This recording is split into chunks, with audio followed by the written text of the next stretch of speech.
On this episode of Beer, Blues, and BS, Big D joins us. What will he say? Nobody really knows, even with the transcript, so stay tuned for that. Also, Howard's got some absolutely atrocious things going on. And what is it? Well, you're going to have to find out. It is straight ahead, and by the way, I will have somewhat of a rant. Why not? You are in quite the good place. It is Beer, Blues, and BS. Welcome to the show. It's Howard Blues and the Mark Kidder. Pour a cold beverage, porpoises, enjoy time with friends. The Triple B! Well, the Triple B sucks. Okay? Oh, come on. Whatever, man. This is Beer, Blues, and BS. Online at beerbluesbs.com. Good evening, ladies and gentlemen, and welcome to Beer, Blues, and BS, the podcast that everybody enjoys listening to when there is nothing else on. I'm your host, Howard Blues, here, as always, with my co-host, the man, the myth, the legend, the Mark Kidder. Kidder, how you doing tonight? Howard Blues, Jaco, good evening to you. I'm here. I'm present. In the virtual flesh. I would say that the line that you normally do, but half of it hasn't. Half of it was fine. The back half, it's been something. So we'll save that for another day and time in space. Well, I will say the Lion Kidder, it has been a week between coming back from vacation, going right to Medora for a teacher workshop, going to Abercrombie today, spending one day in the office, trying to get everything caught up, wrapped up so I can go back to Medora to start working out there. If you folks don't know what I'm talking about, go see back an episode. Fighting a bug from lack of sleep. Missing for the first time, because as we're recording this, we missed launching an episode this week because I had to choose sleep so I could go to Abercrombie. It's just how it goes. But also, saying goodbye to my site supervisor out at the chateau, which was sad that she left, and also saying goodbye to Big D. Now he's gone, never to be seen or heard from again. And that truly is a loss. I think we will all miss rolling Big D, and seeing him on a regular basis. So I would agree, but does he really show up? I mean, how many episodes did it actually take him to show up onto this show? I mean, it was almost 40. Like we were pretty damn close to 40 before he finally showed up, and then he's here. Like we couldn't almost get rid of him. And then you know what he does? He just like Irish goodbyes, and it's like doesn't come on the show, doesn't say goodbye, just yeah. And yeah. So if there's any bright note to the week, Kidder, it is that I could say we do have a special guest on the episode, ladies and gentlemen, Big D. I was wondering what smelled a little foul. Well, it isn't me. I smell fresh as the daisy. And I mean, I gotta be if I'm gonna roll in here with the I don't know what the hell you guys are this week. with the Sheldon and Leonard internet podcasting. There we go. Because in the pre-show you said bazinga because you bazinged me, Kidder, jerk. And yeah, that's all I got. I'm a little disappointed in that, Big D. I mean, I usually expect you, you've been driving for how many hours, and that was the best thing you could come up with. 20 hours it feels like thus far. Not that long, but close. Yeah, and you knew you were on the show tonight. You should have come up with a better, glad to be on, here with the internet version of. Yeah, I'm Yeah, that was the taster. This is my lame attempt to troll y'all because, of course, anytime we got the General Hancock and General Chamberlain of internet podcasting, it's got to mess with y'all a little bit. Dibs Shut on up. Chamberlain. Actually, no. I had you as in my mind. I had you as Hancock because there was a time in college where you resembled very much Brian Mallon's portrayal of General Hancock in Gettysburg. Just it looked very strikingly similar. So I'm like, oh yeah, Hancock. Cool. Is that when you watched that movie when it was on Res Life, Channel 17, and it was such a bad resolution that you couldn't even read the subtitles? Nope. I got some after I got to Germany. Some place on base was selling a commemorative like box set of Gettysburg and the horrible movie Gods and Generals, but I didn't know it at the time because I'd never seen it. I would not have spent the money on the pair. I would have just gotten Gettysburg. But all that to answer your question, no. Jake knows what we're talking about.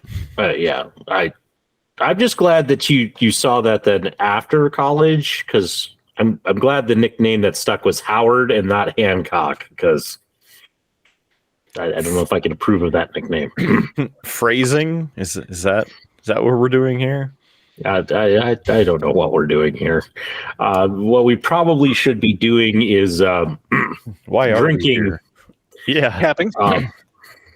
So, gentlemen, allow me to introduce everybody's favorite segment of the show.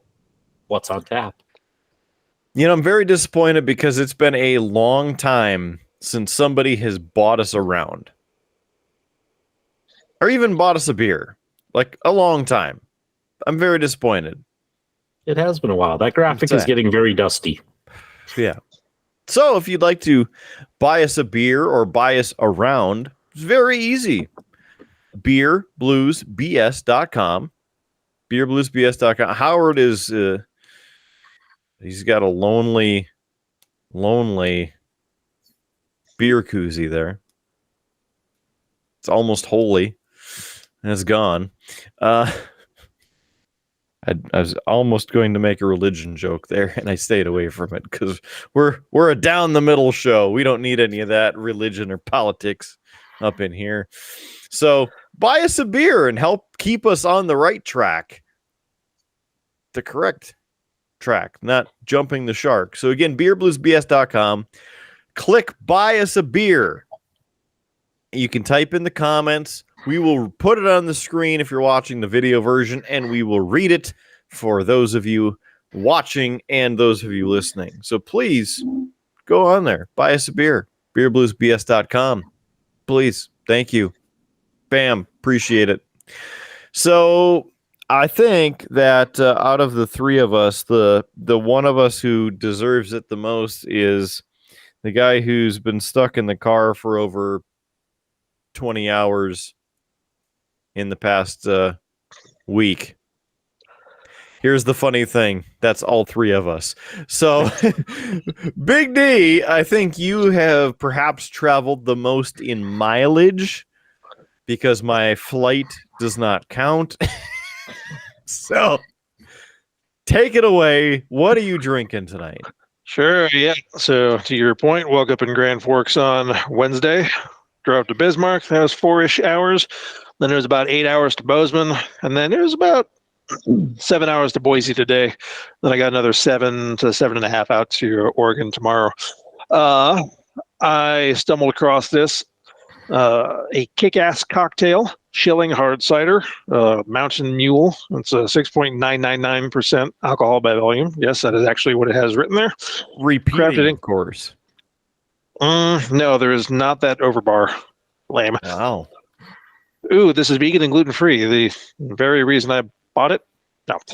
Crafted in collaboration with Beverage Wizards at Portland Syrups, Mountain Mule packs a zesty blend of tangy ginger, juicy lime, and fresh pressed cider. Don't mule over it for too long. This one's a real kick in the pants. Various ingredients made in the Pacific Northwest, little outline of Oregon. Because then it says produced and canned in Auburn, Washington, because that makes sense. And yeah.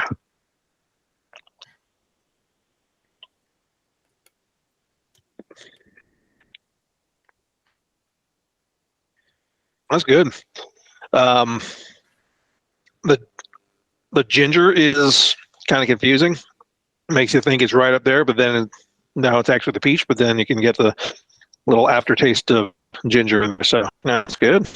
Yeah, let's go ahead and.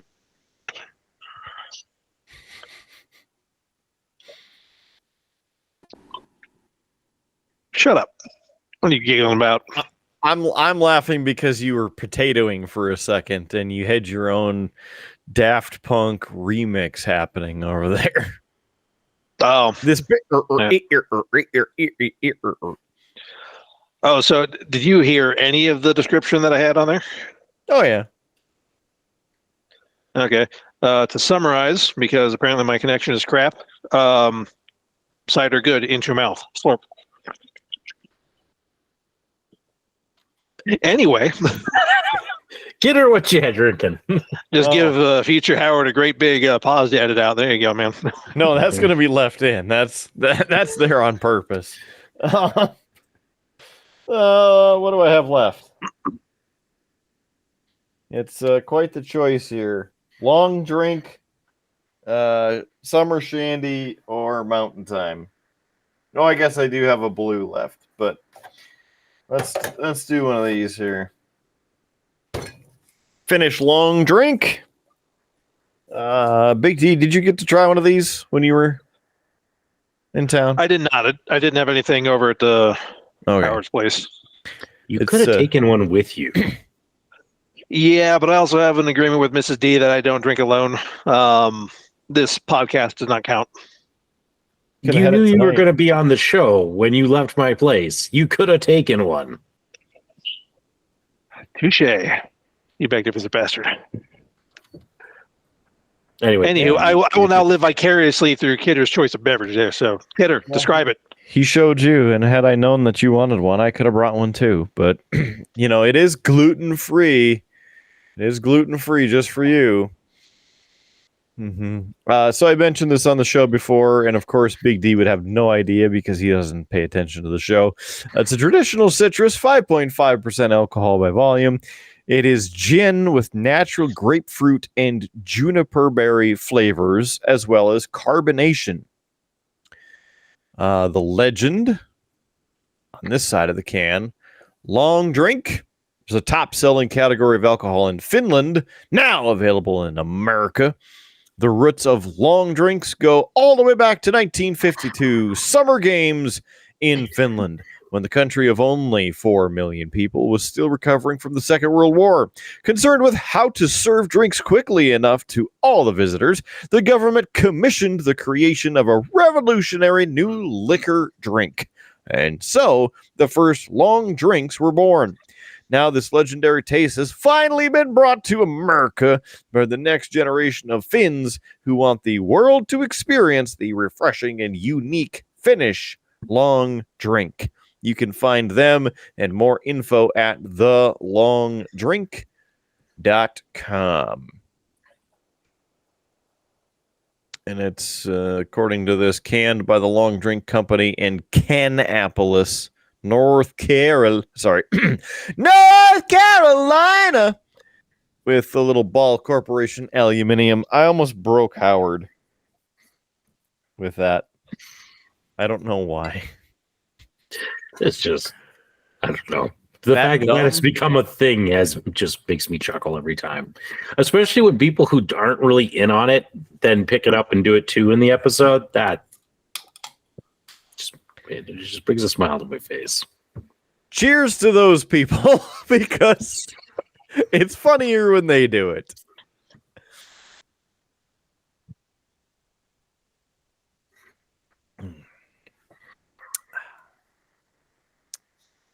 It's kind of like a Fresca, almost. They're good. I still don't know what's up with JS and thinking that the blue can is terrible. I think he needs to retry these, or at least rethink his values. What did he describe it as the other day? TV static? If TV static had a flavor, that would be it. Mm-hmm. Yeah, he actually, I think, kind of slightly offended one of our the other guests at the party because he compared it to a White Claw, and I think that they actually enjoy White Claws, so it was kind of a well. You didn't pick up on that, Big D? There's only one other person that might have been offended because the only other person doesn't drink, best of my knowledge. So, yeah. Teach their own. Why were you offended, Big D? What's your affinity for TV static? I actually have had a White Claw before, and I find them tasty. Not my beverage of choice, not necessarily, but they're good. No, I need a glass with a stem if I'm going to do the pretentious pinky. Or I'll just do it with this. Screw you.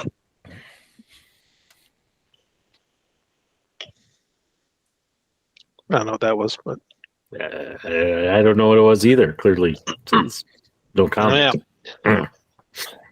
So, Howard, what's on tap for you, if anything? Nothing is on tap because, gents, I've got to because of everything that's been going on for actually the last couple of weeks, I've been averaging maybe 5 hours of sleep, and that has caught up to me. And between a slight cough that's developed and a gut that if I eat or drink anything right now, it just goes right through. So I'm in rough shape, and for that reason, I am not drinking anything on the show tonight because, yeah. So the first non-combatant on the show. Yeah, it hasn't been fun and such, but it's, as I said, I'm worn down with everything that we've had going on at work and changes and trying to keep up with all the projects and deadlines. Plus, at this show, I'm just about done. So, in fact, audience, you might see me disappear before the show ends because Howard's tired, very, very tired. So, I actually last night, when reading Junior his bedtime story, excuse me, made a horrible tactical mistake because I was so tired. I actually read one of his Daniel Tiger books as Eeyore. And now he insists that I read that book again as Eeyore, and my voice just can't quite take that. I mean, I sound a bit like Eeyore now, but my Eeyore version drops it down a little bit, so it's more of a nobody really cares. Which when you read Daniel Tiger, which is very positive and upbeat in that voice, becomes pretty funny, actually. So, but I'm going to try that with little D. I'll let you know how it goes. Yeah, well, it's funny because, Big D, you know this, you have kids. You end up reading the same books over and over and over and over again. You try and do some things to try to spice it up, make it interesting for yourself. And one of the things that I've trolled my son with it because he doesn't like that. He likes things the same. He's very particular. And so every time I've done that and tried to read the book in a different voice, I always get that hands over the ears, no, me no, and me reading this book as Eeyore, I thought I'd maybe read a sentence and he'd be done. And it's nope, I read the whole book like that. And it's just oh, and it takes so stinking long because Eeyore doesn't speak fast, man. That book took twice as long. So don't do that, folks. Don't read Daniel Tiger's Eeyore. Yeah, that was definitely it.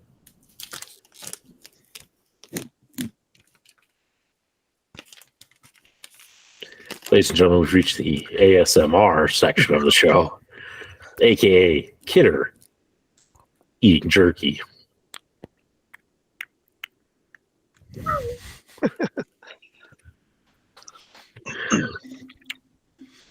Hey, Howard, I have breaking news. Oh, okay. Break away.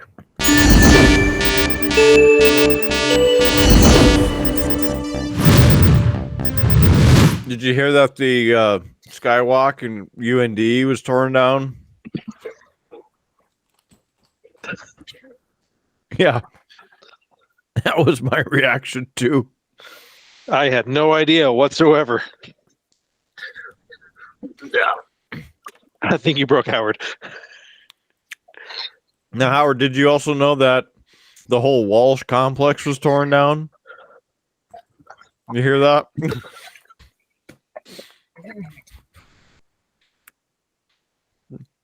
They didn't mean to break him. He's going to love this next one. Howard, did you hear that the new McVay opened and New West is open because they tore those down last year? I can't take all this breaking news, Kidder. I mean, I'm sorry. I'm already grasping my straws to my health. Let's not, I'm put sorry. me into an early grave. The bona fide journalist that I am, I need to report the facts as soon as they happen 3 weeks later. Ladies and gentlemen, welcome to Beer, Blues, and BS, the podcast that is always relevant and on time with its news. For like 3 weeks straight. Wonder if they're going to put air conditioning in a new building where those other ones are. Gosh, I hate summer reruns. I do actually have some breaking news. Rey Mysterio is once again United States champion. As of tonight. Oh, he beat Theory. Okay. Yeah. I had to think about who was the U.S. champion because I haven't watched or really followed for like a good month and a half. Maybe longer. Maybe it's been 2 months. Yeah, neither have I. Thanks to the internet and the algorithm. So I found out. I'm like 3 weeks behind. No, I haven't watched SummerSlam. I was going to get to that tomorrow, but I have to mow the lawn yet. I, too, have to mow the lawn tomorrow. I don't have a lawn anymore. Because you moved a lawn home?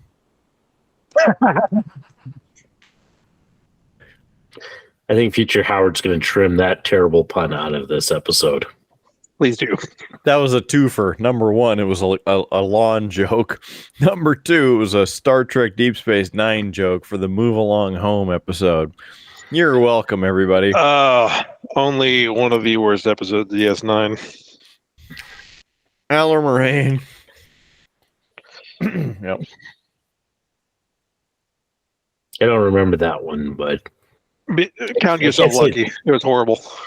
I can't say that I've seen all of DS9, so... I think it was the fourth episode of the series. It was early, yeah.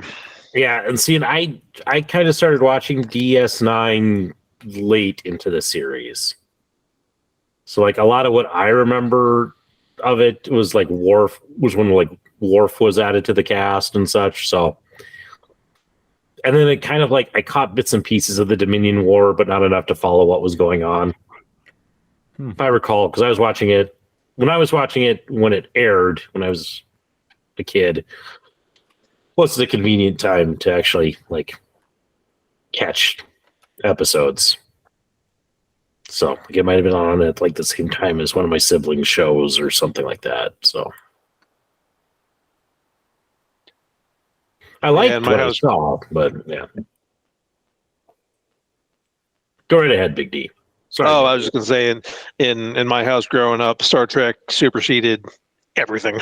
Didn't matter what it was from Next Generation season 1 on. It was if it's Star Trek, it's on.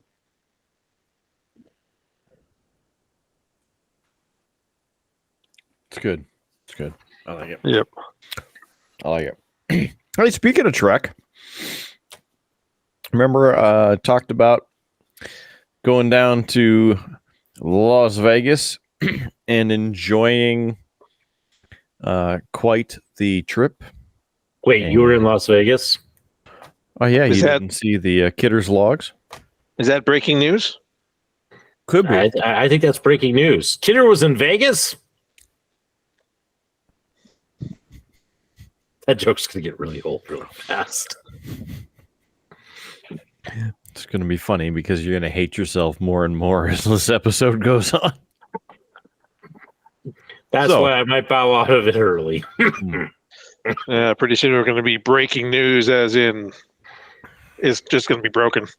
Need a graphic for that. This just in: the dinosaurs gone. Well played. I always wanted to be in space, especially if an asteroid's going to hit. So I went tell us to about Vegas. I see what you did there to bring it back to Star Trek and space. Yeah. It went up into orbit. We're just bringing it back to the standard orbit. Went to the con! Had a good time. Lots of Star Trek. 4 days was not enough, of course. While I was there, met some cool people, some cool products. First of all, as I've talked about on another episode, maybe it's aired, maybe it hasn't. It's just up to time to see if it's there. But Star Trek wines, you can find out more about them, StarTrekWines.com. Ended up talking to Howard Jackowitz, one of the proprietors, I suppose you could say, with Star Trek Wines. And they had the Captain's Table, which is a brand new series that they're starting off. And the first of the series is a 100% rye whiskey aged 8 to 11 years. Now, there are only, I think, 100 bottles available. And I had to, of course, buy one. And with that... Definitely thought you were about to say you had to buy them all. Oh, I mean, if I made as much money as you do, then yeah, obviously I would, but That's a good one. I'm just a poor radio and podcast host, so we're lucky we keep these lights on for this show. But great time. With the purchase of the bottle, we got to go to an exclusive taste testing and get to hear how it was made by the distiller, the guy who created the recipe, and another guy there who created the neat glass. It's called NEAT. It's theneatglass.com.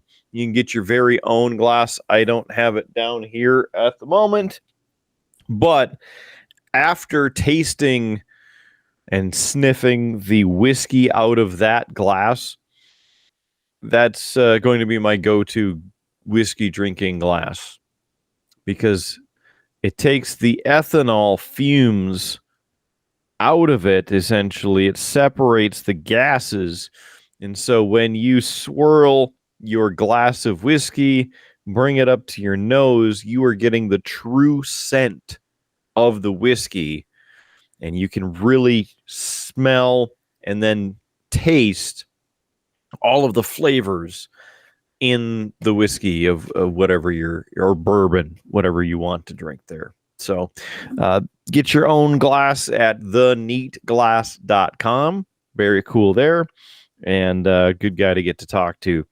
So Howard and I going to have to talk up a game plan and talk to Howard and get him on the show.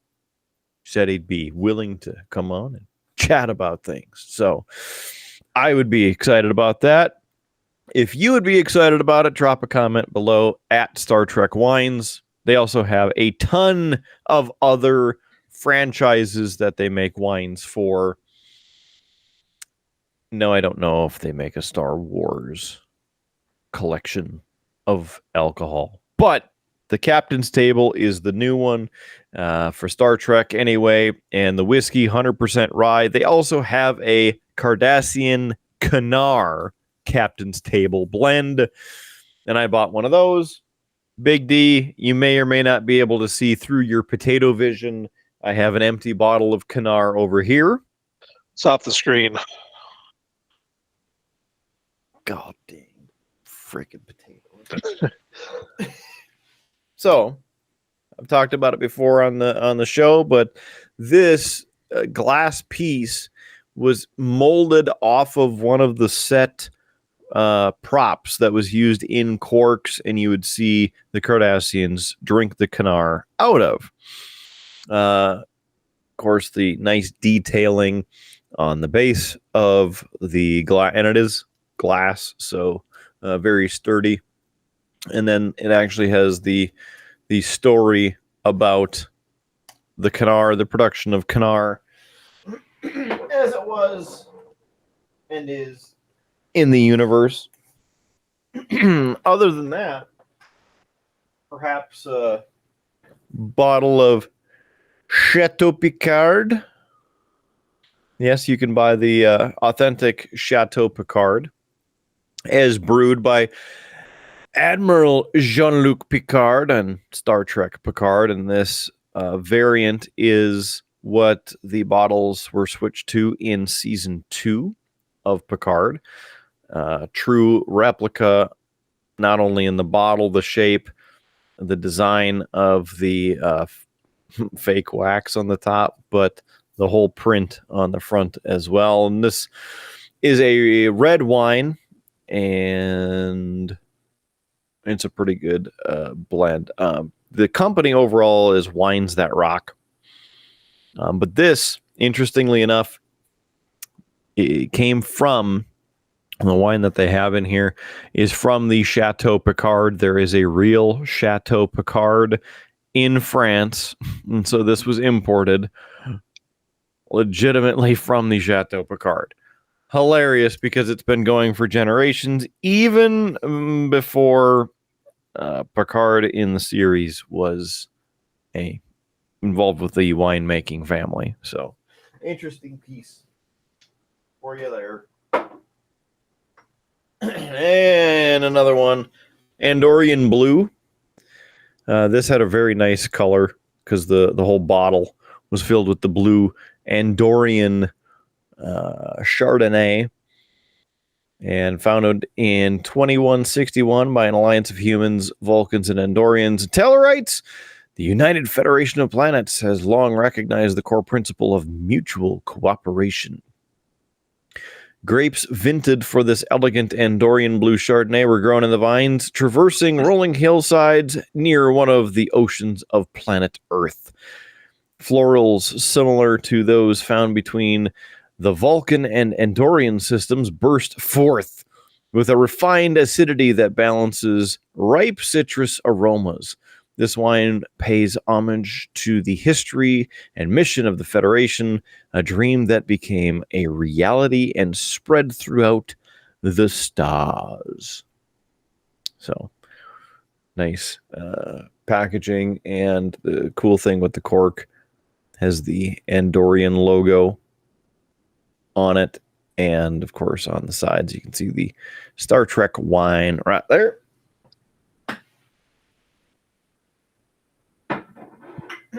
So there's a couple things. Yes, Howard dropped in the link for the WWE wines, and I had forgotten about those, that they have a variety of wines from WWE, but I haven't looked into a lot of those yet. Well, hopefully it's better than the WWE variety of originals, music, singing, songs that CD made better use as a frisbee. Did you actually buy that CD? I was young and stupid.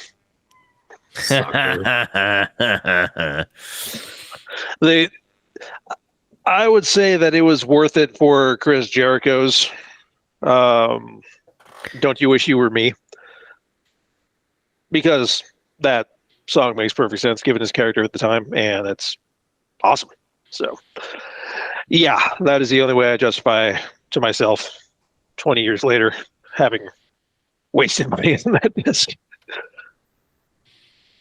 Out of all of the things that you wasted money on, is that truly the worst or in at least the top 10? Let's be honest. I'd have to scratch my head. I'm sure it's definitely in the top 10. Probably not the worst, but that would require a little bit more pondering than I'm prepared to do because my brain is sludge right now. That's all right.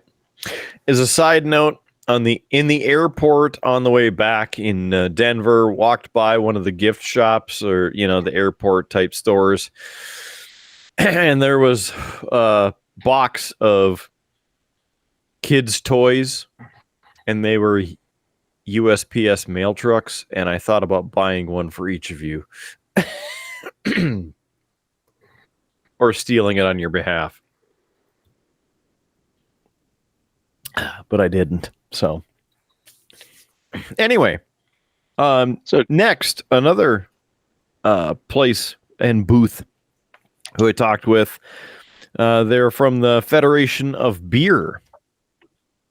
And here's basically what it looks like. federationofbeer.com for their info. They're officially licensed and themed beers. Now, the cool thing is they work with local brewers, whoever's interested. They set it up. They do all the work, essentially, get it licensed, and, of course, just get some kind of a cut out of it, monetary value. But they have all of those different ones. Some very cool packaging as well. Engage, right? Enterprise flying off there. They had the Captain's Lager, the First Contact Captain's Lager. The Irish style red ale, Vulcan Ale. This was the Galaxy class ale that Torchlight made, the Star Trek Engage, and the other side, nice Enterprise D action happening there. And the one I got to try in Vegas, the Enterprise Blonde Ale, and that was brewed locally by Lost Worlds Brewing in the greater Las Vegas metro. So very cool to check them out. And they have a Facebook page, Federation of Beer, and a lot of awesome products with those guys. So very happy to get to try it because it's local beer made by a local brewery, but yet has the greater Star Trek theme to it. So if we can con more and more brewers into making some Trek beer, then, well, we'll just help share the love for the universe with the people. That's what I think anyway. And that's what the can is right here. Nice looking can, wouldn't you say? Has a real IPA look to it. It kind of does, but it's very blonde. And then they help come up with the story, and it's officially licensed through CBS Paramount and all that good stuff. This one I talked about on the other show, so you can check it out for yourself at beerbluesbs.com. Oh yeah, I also got a phaser. Not in Vegas. Screen. Oh, it's on the actual episode, so you'll have to just take a look. It's in a book. Finally, I think for the moment anyway, the Factory. Have you heard of Factory Entertainment? Either of you? Can't say as I have. That's what their logo looks like. They make a ton of different licensed products, toys, replicas for a lot of different franchises. They had a large booth featuring a bunch of Trek memorabilia, merchandise, etc. They have quite a few things, as you can see here. The tabletop Batleth, the tabletop Type 3 phaser rifle from TOS and from TNG/DS9 and the first part of Voyager. What's really cool is this item right here. The original Dustbuster replica phaser, and I wish that it wasn't so blurry at the moment, but you remember the Season 1 Type 2 phaser from Next Generation looked like a vacuum cleaner? Well, they made a prop replica of it, and they had one to show off and to play with, so I got to hold it and push the buttons, and there's even a self-destruct mode on it. And it's heavy. It's made out of like metal parts and rubber, so it feels like a real piece of equipment. They even had the Type 1 Cricket phaser as a prop replica. Those are still available for $300 or $350, depending on if you get the limited edition or I guess they have a couple different ones. Oh, Season 1 variant or... Oh, right. The Season 1 one was a little bit longer. Anyway, and there's also Starfleet Academy bottle opener, the keychain, and the little bandages. You can get 25 sterile latex-free fashion bandages. Wrap up your blood gushers with some Klingon bandages, and right there it focused. So, yeah. Anyway. Glorious. Glory. Yeah, there you go. Look at that, huh? Rathacon set keychain, the bottle opener, all kinds of stuff. Anyway, there's a quick look at those. Now, the gentleman at that booth told me, because I had to ask about other phasers, i.e. the First Contact Type 3 A, B, or C phaser rifles as seen in the movie Star Trek First Contact. They are working on those, and perhaps in the next 2 years, they will have not only the prop developed, but the licensing and the full development for production to be produced.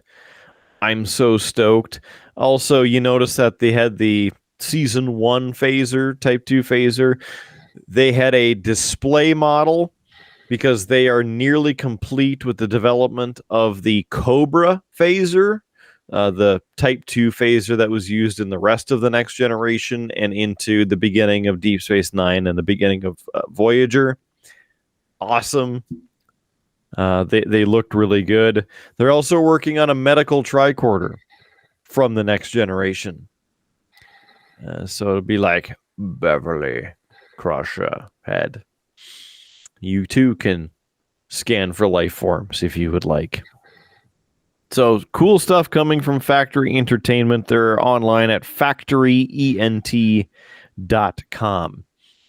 I will just mention as well that they have worked with master prop builders and have full size. I want to say full size because obviously that would be a giant, but whatever the scale is on these props, they have the USS Enterprise D and the USS Titan, or that one was actually the Enterprise G, but they have these giant, the ships are about this big, and they will run you, $15,000 or so.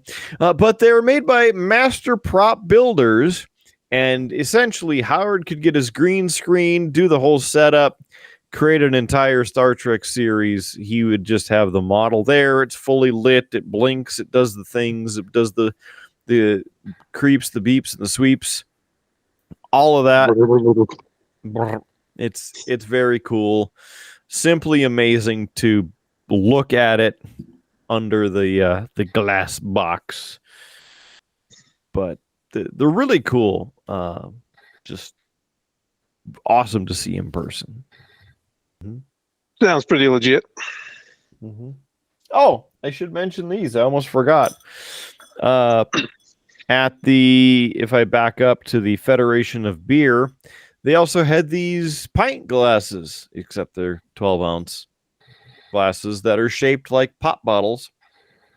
And this one, kind of nice, right? The original series Star Trek Enterprise Blonde Ale, and it has the original series Enterprise on there for you. Full 12 fluid ounces. And we had to take the Rio skewers because you never know when the Rio is gonna go. So, they're there. And this one was pretty damn cool too. The Galaxy Class Ale. Just enjoy the pattern on that of the saucer section of the Enterprise D, and then on the back the Galaxy Class Ale. Engage the drinking. So there.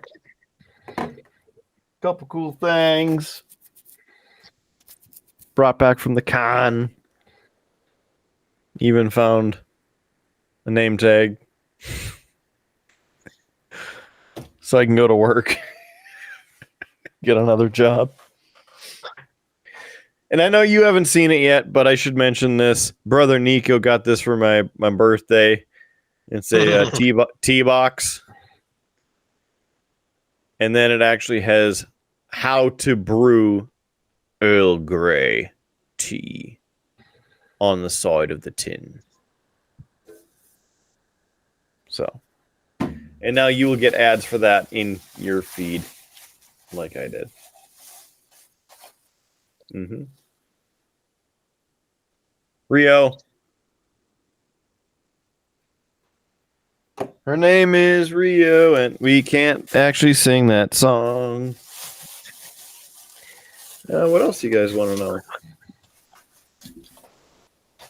Well, I should note that while you were going through all that, I took a quick look on my phone, and while they don't necessarily doesn't look like they have Star Wars wines per se, they do have a pretty kick-ass Darth Vader glass and decanter. Whiskey glass and decanter. It doesn't surprise me that you won't find a Star Wars wine or beer or really any other alcohol set because, with Star Wars, you don't have to be drunk to actually get through it. You can enjoy it sober. Unlike most episodes of Star Trek where you need a view in order to fully, enjoy the show. I should also note that there was a hit on a website for Skywalker wines or Skywalker vineyards, but upon closer examination, there was, other than the name of Skywalker, there was like nothing to do with Star Wars at all on the entire website. So I was mildly disappointed. And on that note, Howard, get your life together. Watch Star Trek. I mean, I've watched some, about as much as I could tolerate. Eventually you drink too much and you end up on the floor and you don't know what exactly you've been watching. I mean, it's a mess. Well, that is your slingshot around the sun because then you've just apparently gone into time travel. More than likely. I was just thinking the education is actually getting to him. Like, are you learning things? He just wants me to do the face again. Learn how to tech the tech. Love the tech. Deus Tech Machina. So this week, just yesterday, the season 2 finale of Star Trek Strange New Worlds. Big D, you're working through Discovery yet, right? Yeah, partway through season 3, hit a bit of a roadblock past a couple of weeks. Well, that's kind of what happens in that season. Let's be honest here. Yeah, it's been binge, big break, binge, big break. I'm on a big break right now. I'll pick it up in Korea when I'm adjusted to the jet lag. Yeah. Well, it's all good. What I would say is power through the rest of Disco and get on to the Strange New Worlds. That's the place to be. It's quite enjoyable. If memory serves, you said that I could theoretically watch them simultaneously so long as I'd gotten through season 2 of Disco, and I have. So maybe I'll start with that. Yeah, because as you are in season 3, what have they done in the episode that you've seen? Oh, stink. Mm. What's his nuts had his meeting with his brother, not brother, but brother, and they saved the jellyfish or something, or the cicadas or whatever the hell those things were on that planet. Mm-hmm. With the big tower. Yeah. Yeah. Where Saru so. is there. Yeah. I kind of want to go back and watch it all again, but at the same time, I'm like, I watched it once. What's her name? The cranky Orion antagonist. She had just said, "I will have my revenge," or something to that effect, and ran off. I gotcha. Because they freed a whole bunch of people from some labor camp. Ah, yes, the mine. So yeah, so they are in the future. Yes. Okay. Yep, you're good to watch Strange New Worlds anytime now. Is that a leg lamp? That almost looks like the lamp that's Fragile. Almost. I think Technical difficulties on Big D's end. Yeah, I think it's difficulties of the four-legged variety. But speaking of Kidder, hey, the audience, I haven't been talking here for a bit while Kidder's been going through Star Trek. Kidder, that's because I've been looking into updates on the situation with Farva and his cane. Whoa. Past Howard. This is future Howard. And I know what you're about to say. You're about to give an update about Farva and his saga to get Mador. And I just have to interrupt to share this great breaking news. We just got word today that Mador is coming home to Farva. So we did it. We're successful. We're so happy for Farva and for Mador that they get to be reunited and that they all get to enjoy that retirement together. So great news all around. So I just had to interrupt to share so that this news got out as soon as possible. Thanks to anyone and everyone who helped out with that campaign. We really appreciate it here at the Triple B. And hey, we're just glad that you're also paying attention and listening to us. With that, back to Past Howard and the gang for more entertainment. I mean, they were just talking Shrek, so entertainment is kind of a loose term. Anyway, back to them. Yeah, I know. I unmuted myself. I'm introducing you again to the big baby. I thought it was Big D. Yeah. That's little D. Well played. Furry D. There's somebody walking around outside my room making noise, and it's making Molly a little cranky. Molly, go hide under the bed. Come on. Good girl. And there's Calypso, the older, crankier, smaller one. Yeah, I'm talking about you. I love you. You suck. Yeah. No, they've been spending the past 3 days sitting in the shotgun seat in the car, just being tragic. Mm-hmm. But they've actually done pretty well. We haven't done a long road trip with them in a little while. So, yeah, they've done all right. Just cruise on the road. So long as I'm not on a really bumpy road, they should do all right. Probably do better if you played for them some episodes of the Triple B.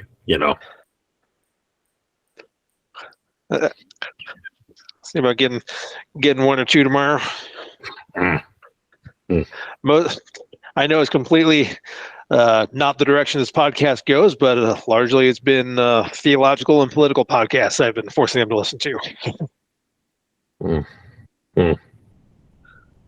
I named it as the general umbrella genre, not saying what one side or the other. The only one I will say by name is Left, Right, and Center, because it's truly a balanced conversation, the various political issues, without discussing what my opinion is therein. So, which we appreciate, because otherwise Future Howard would have to cut out a section of this podcast to keep with our neutral stance on that. But I truthfully, the podcast I listen to, and I'm not listening to the Triple B, at least lately, is one called Intentionally Blank.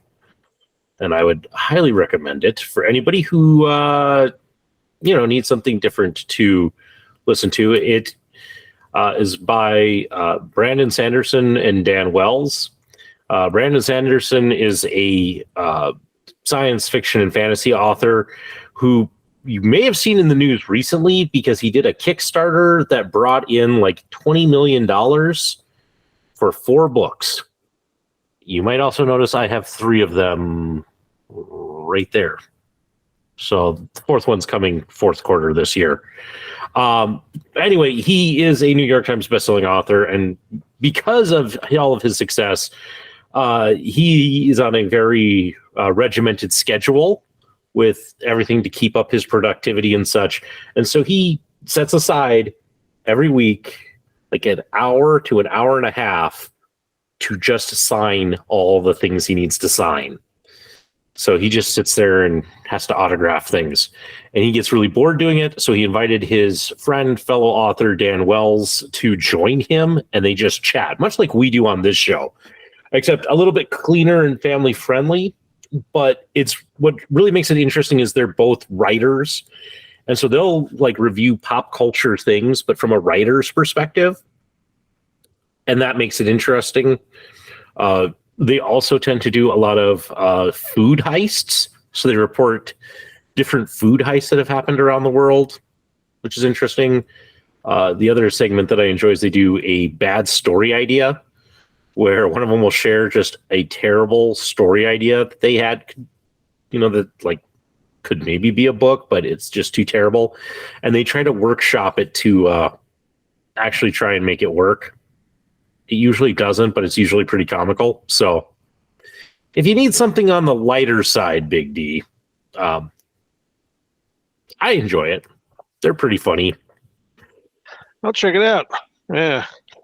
For what it's worth, there are about 7 or 8 podcasts on my list of my following list that I haven't really too much. I scroll through, I'm like, oh, that looks like a good one. Then I hit follow, so I think to come back to it, and then I never do. So.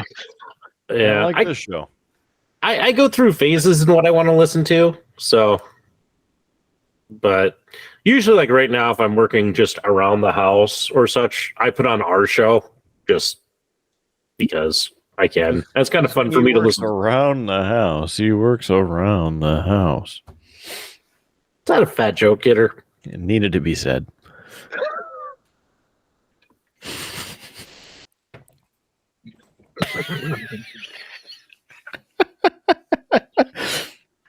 There he goes, Mr. America. He's on his way to go around the house. Yeah, well, he's gone. Here's the crank pot. MVP. I see your dog, and I raise you a Freya. Whoa. Lipso's unimpressed. It's crazy. Yeah, baby. You're not she impressed. Just came up and she's like, I just wanted scratches. I didn't want to be famous right now. Yeah, she's like, put me down.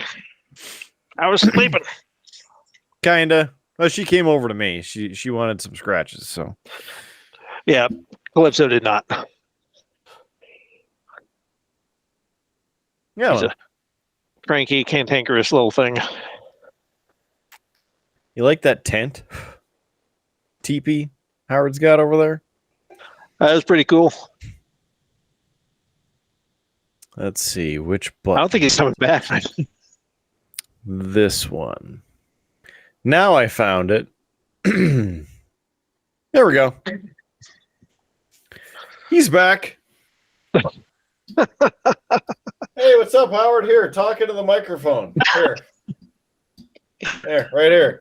There you go. See? Perspective. It's still on me, so get closer to your mic. Because it's not going to pick up in the... I have the multi-screen recorded. We're good. Jaco, what do you have to say? What? Just, it's okay. You can talk to us. Are you having a stroke? Do you smell toast? Let me check your pulse.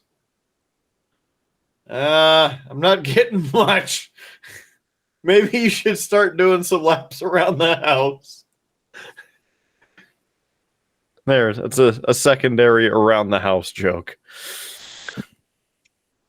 You're mean. There you go. Just wanted him to get some workout in, you know? He's doing... Listen, he's putting in the work. I want him to actually get, you know, his value out of it. For round 2, I got Fremont Hustle Double IPA. 9.0% alcohol.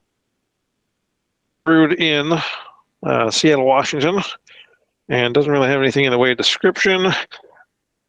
Now, before you start crapping all over my selection of beverages tonight, I was on the way home from dinner and I passed a Fred Meyer and I went in there and I was like, oh yeah, let's see what they got single-wise. And they had a whole bunch of singles that I could buy individually, but 90% of them were like this mix and match. Like you have to buy 6 of them and pay $10, which by itself, cool.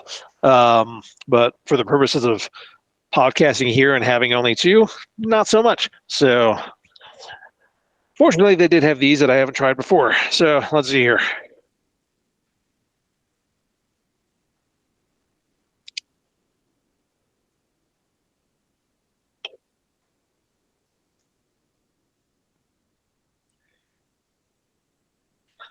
Yep, definitely get the normal double IPA hop. I don't know. A little bit smoother than the Voodoo Ranger. So, Yeah, I like it. I'll give that a 4 also. I'm glad that you like it because there's something else. Actually, there's something else in. Yep, it's Kidder's Rage. That's what it's in there. Kidder's Rage.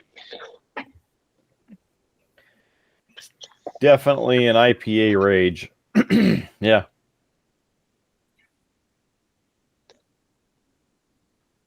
Don't worry, Howard. I brought the IPA on to troll him. Good.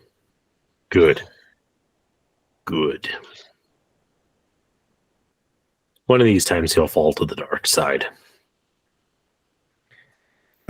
Well, on a very special episode, live from Las Vegas, Nevada, you'll just have to see what's on tap. I'll get there eventually. Glory. Yeah, they need to get blood wine on that damn Star Trek wines. Well, they already do. I don't have the bottle down here, but they do. The lock was taken down. Sorry, he potatoed. He did. I don't know what he was trying to humor, but I think he just made himself laugh. Yeah. No, so you're like, they already do. So me being a dork, I'm like, hey, did you know that they took the Skywalk down across Hancock and Johnstone and UND? What? No way! That's breaking news. And on that totally breaking news, gents, I gotta call it a night. That was my like 5th trip to the Big D Business Center. Anymore, they're going to offer me a frequent flyer card. You know, they'll be trying to get me to buy miles and things like that. So, yeah, it's time for Howard's body to rest. So, you know, carry on, deliver the rest of the show, bring it home. You guys can do it. Well, listen here, wayward son. Did you know that on the merch store at streamlabs.com/beerbluesbs/merch, you can get a Big D's Business Center mug or t-shirt? I can't believe that you interrupted my farewell to throw in a shameless plug. Well, Yeah, you can believe it all day long. I feel that you need a mug to drink some water out of, and then a shower curtain to hide behind, and then a t-shirt to wipe the shame away. You mean a shower curtain to hide from? Anyway, before my body completely gives out, Big D, it's been good chatting with you. I don't know when I will chat with you again or when we'll have you back on the show. So it's Couple been of weeks. a lot of fun. Little time travel. Yeah. Well, you know, by the time this one comes around, it'll be a while. But anyway, we'll definitely chat again at some point. And Kidder, I'll see you. I don't know, like in 2 weeks. We'll figure out what we're doing. Anyway, Will we? One of these days. One of these days, you know, we'll have a foundation that's as solid as McVeigh Hall. Why? What happened to McVeigh? I hear they rebuilt it. What? The whole building's gone? No way! That reoccurring joke. I don't even know what to say to that. Get to feeling better, Howard. Yeah, Howard Blues signing off. Yeah. Now just that tough. he's gone. Yeah, it actually will be time travel next time I join y'all because I will be in what the frick? I will be in. Let's see here. We are recording this on August 10th, 11th. Excuse me. In 12 days, I will be in Korea. In 14 days / 15 days, I suppose. So I will be in Korea for a week or so before Mrs. D and Little D come and join me. So that means I will have a weekend there all by my lonesome, which means I will be very likely to join the podcast. Thing is, it'll be Saturday morning over there, like 11 in the morning, 12 noon, thereabouts. So the only thing on tap for me will be Korean coffee. You never said that you had to have anything alcoholic on the show. I'm just saying. Disclaimer. And we can't be alcoholics because we don't go to meetings. Actually, Korean coffee is pretty legit. It's not, I'm sure they have whole bean and ground coffee like we normally do. I'm sure it's there. I don't recall seeing it, but the majority of what I saw there for coffee was essentially like a tea bag where you just drop it in your mug, get some hot water, let it steep, and there you go. Then they have the instant coffee, like, you know, powder in the mix and whatnot, a little bit more intuitive to stuff we might find here in the States. But yeah, green coffee will it's pretty darn convenient in that regard. We'll get a 0 to 5 rating out of that in a couple weeks. Yep. I'll send you guys some. Well, I mean, I would try it. Are you a coffee drinker? Normally, no. But for you, yes. All day. I can't recall. I can't recall. Is Howard a coffee drinker at all, or not so much? Yes. He prefers the one gas station that's has a lot of locations up here that has blue neon everywhere, and it's kind of like a bank also in the area at Christmas. No, you could just text that to me on Facebook because I don't know what the freak you're talking about. But I'm not from Bismarck, man. Oh, But it's in Grand Forks and Fargo and Dickinson and Minneapolis. They're all over Minneapolis too, those gas stations. In fact, if you go back to, what would that be? November of 21 already? Yeah. Or maybe it was 22 when AEW Full Gear was in Minneapolis. I did the show from the hotel room, and out the window was said gas station glowing in the background. So it was just like this, except blue. It was like normal. And that was where I had an Outback below me. And that was a point of contention with Howard. gotcha. Is there an Outback behind you? No. It's below me. Over there. It's not behind me. That's behind me. Anyway. So I have the store up on Streamlabs, and this is one of our 2 merch stores. As you can see, you got the Triple B info and logo there, and then as we scroll down, got a couple options here. Now, Big D, have you seen the logo for your business center? I think I did, yeah. Okay. There's a closer up. It's got to be classier than that, though. It was what hotel was that? I don't remember. So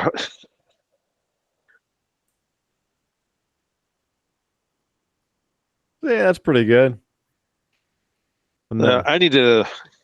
Part of me really wants to drop some money on some stuff there and just put it in my office in Korea because have everybody look at that and like, what's this? Like, you never mind. Mm-hmm. You got a workout tank top here for you. Again, here's the bathing suit for you when you hit the beach in Korea. Yeah, not so much. That water's cold, man. Well, this will help keep all the little D and the twins inside. Keep them protected. It's been a week. The premium t-shirt, because, we have the premium live events now from WWE. So the only way to watch it is by wearing a premium t-shirt, and that is right here. From the Triple B sticker sheet, the beanie, the Triple B original of Can I Get My Money Back? Perhaps a packable jacket, maybe for those cool nights in Korea. Got the little hood and the Triple B logo, maybe a hoodie or a long sleeve t-shirt. I definitely just dropped $60 in a new UND hoodie. My last one was like 14 years old, falling apart. Hopefully you were able to find one with the correct logo on the front. I just kept it to the text, University of North Dakota. I got I forget what the exact color was called. It was some gray. I think it was like heather gray, something. I was going to get some of the green, but that green is like really green. And my other hoodie is closer to like a little bit darker, kind of a hunter green. Yeah, that's my green, the big bright Kelly green. Wonderful shady green, but not on my person. So yeah, gray this time. Gray works. It's a good color on you. You're wearing a shade of gray right now. Yep. The hoodie that I got is a little bit just slightly darker than this one. So I like gray. I also like pink. I've had it on camera in front of 2 million people. In that thing that you made fun of, that I was a part of in college. Well, I mean, it's okay to like the band Pink, and Pink is a singer. I understand. That's okay. Oh, you're talking about something that you would wear, right? Right. Okay. I was getting worried because the lamp that's above you looks just like a light bulb screwed into the ceiling, like you're in some kind of third-rate hotel, motel, Holiday Inn. I am not in one of those. I made the mistake initially of checking into not one of those, but something comparable in Grand Forks. Won't say the name on the podcast because don't want y'all to get sued. But it had been okay. It was a freaking Days In on 32nd. What to do? Bam! It had been a smoking hotel back in the day. It hasn't been for a little while, but you wouldn't know it to be in that room. So I did not stay there for very long. They were very kind and accommodating. They did not charge me for the stay. I relocated. It was very kind to them because they could have been like, "Oh, same day cancellation. You owe us a night." Like they were accommodating. I appreciated that. But yeah, I was in there for 15 minutes and my clothes smelled for 2 days. Yeah. That happened to me in Vegas a couple years ago. We didn't get into Las Vegas until just after midnight local time. And the room was paid for, reserved, etc. But by the time we got there, they I don't know, gave away our non-smoking room. And so the only room they had left was a smoking room. Because in Vegas, smoking is still legal in rooms down there. Now, the other type of inhaling and smoking is not legal anywhere, but everybody does it because they think they're hilarious. And the hotels smell like skunk ass. And I hate it. I hate the smoke. I hate the skunk ass. Like, I don't know what brings anybody's interest in that, because it's just like going out into the wilderness, finding a skunk, and then sucking on its butt. I almost made him spit out his beer. I'm sorry. It's almost a party foul there, you turd. But it's true. I mean, it just like the smell, the effects of it with people, and then the long-term effects and how they act and just it's just not cool. Yeah. So it ruins my experience in Vegas, because obviously Nevada's a state where they legalized it as a recreational product, and neither here nor there, not getting political. I think it's just generally stupid and not needed. Fair enough. Because we have a bunch of sloths in society already, and then when they get the lean green in them, they get extra slothy, and there's more of them. So just I hate it. And my allergies hate it too.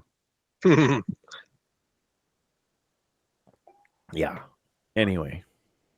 So. Well, that takes me back to a fun story from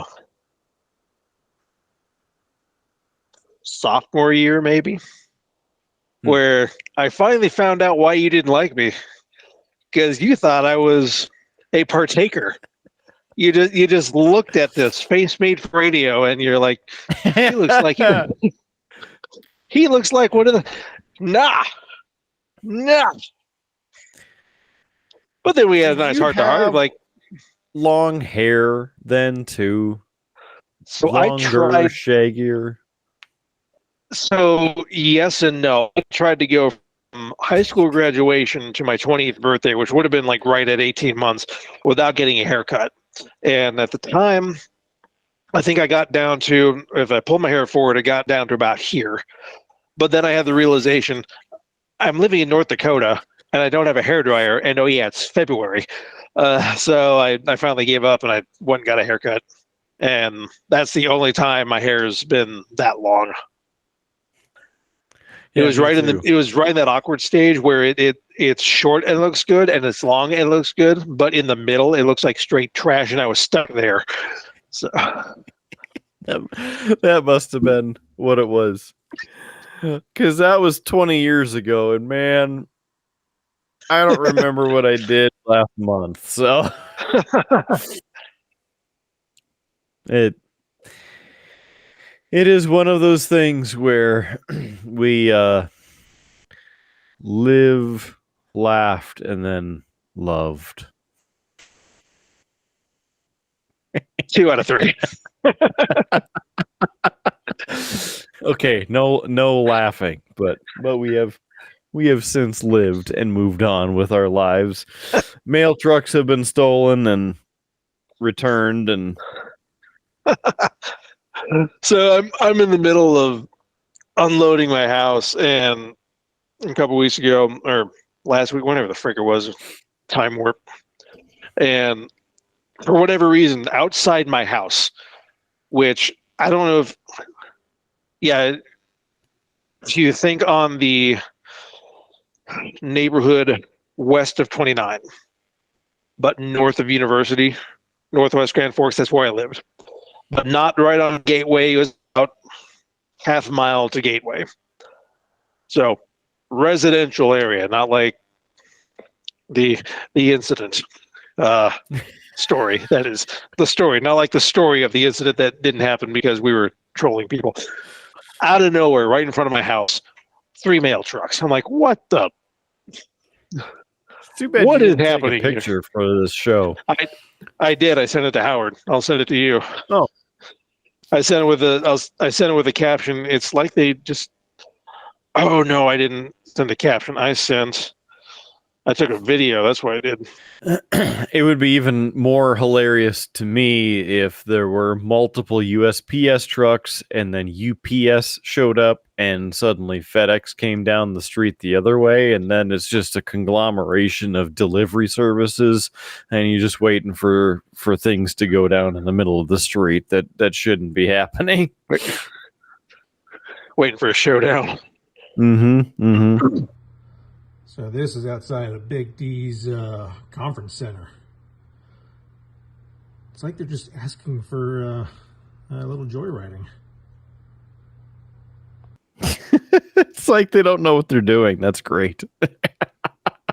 They're probably scared Pretty that much. at 1, 2, or 3 of the trucks would get stolen because they're outside your house.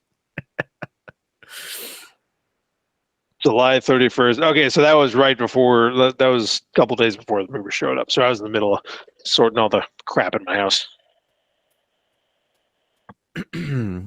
Well, you made it. I'm glad. I'm very happy that the mail trucks or the mail mafia did not come over to your house and give you some postage stamps for shoes. Put you 6 conveyor belts under, something like that, you know. Yeah, it wasn't fitting into my time in Grand Forks. Maybe you need one of these.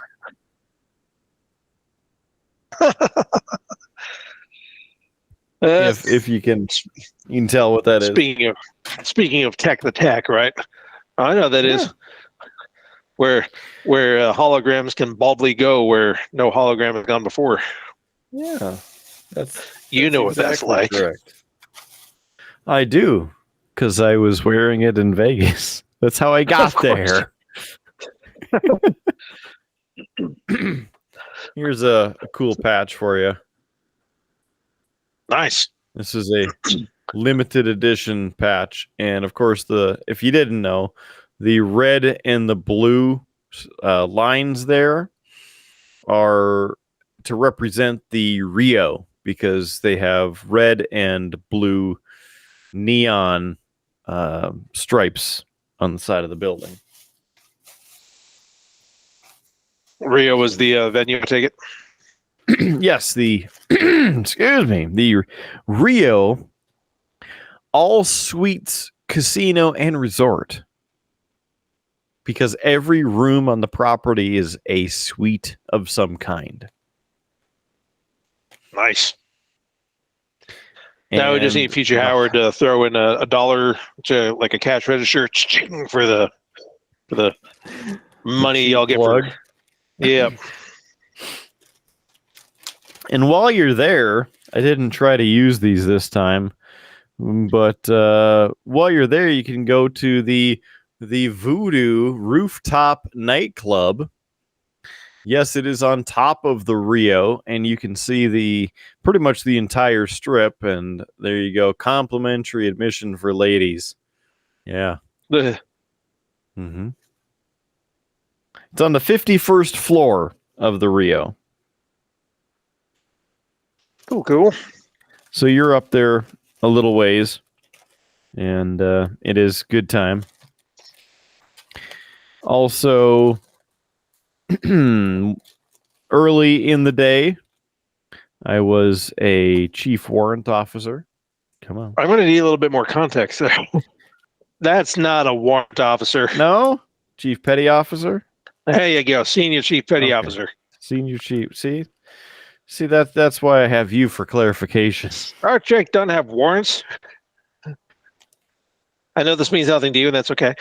I might issue warrants. I mean, somebody's going to get arrested by the end of this. There was some speculation that there were some warrant officers running around, but they were never officially canonized. And on that note, when I'm talking about warrant officer, do you have any idea what I'm talking about? I mean, you must, because you brought it up. Oh, there you go. I mean, yes and no. But perhaps since you have potentially some firsthand experience and knowledge with this sort of thing, maybe you would be better to, say, explain a little bit for our friendly audience. Okie dokie. So I'm gonna nerd out in less than normal nerdy things. So military rank structure, right? Generally you have the enlisted side, which depending on the branch, that's your petty officers, your privates, your corporals, your sergeants, your airmen, and so on and so forth. Then you have the officer side, which depending on the branch is second lieutenant, first lieutenant, captain, major, lieutenant colonel, yada yada, or in the naval branches, ensign, lieutenant, junior grade, lieutenant commander, blah blah blah. Star Trek ranks carry the same structure. Officers grades are above the enlisted grades in terms of authority and seniority and precedence. But sandwiched in between the two in certain American branches are warrant officers, which are generally brought up from the enlisted ranks to become warrant officers. They are technical experts in whatever field they're doing. They have generally decided that they don't want to do the administrative crap, and they just want to turn the wrenches or do whatever the technical aspects are of the career field. So that's all they do, and they generally love life a whole lot better than anyone else. The Air Force does not use warrants. We have not had warrant officers since 1991, give or take. And maybe Admiral. Yeah. Or Pip Admiral, of course, 4-star Admiral. I don't know. I think the way they define it in Star Trek Online for the 4 out of 5 Admiral Pips is the rear, because then you're a fleet admiral as 5 or something like that. Sounds right. I did think it was pretty cool in Star Trek Picard. They brought back Commodore, which hadn't been used since the original series. Yeah, they got the Commodore. Yep, and I'm with glad the one that pip. you've seen that, so you can talk about it with me. Yeah, I binged the remainder of Picard while I was in Arizona a few months ago. So you're caught up on all 3 seasons. Yeah, no, we chatted about that on I think one of the episodes I was down there for. That's true. I didn't See, really care that remember? Huh? I said, see, remember? I forget. Yeah. Yeah, no, we were chatting about how they to be continued. I'm getting a phone call from Little D. So carry it on. I'll be right back. Pause.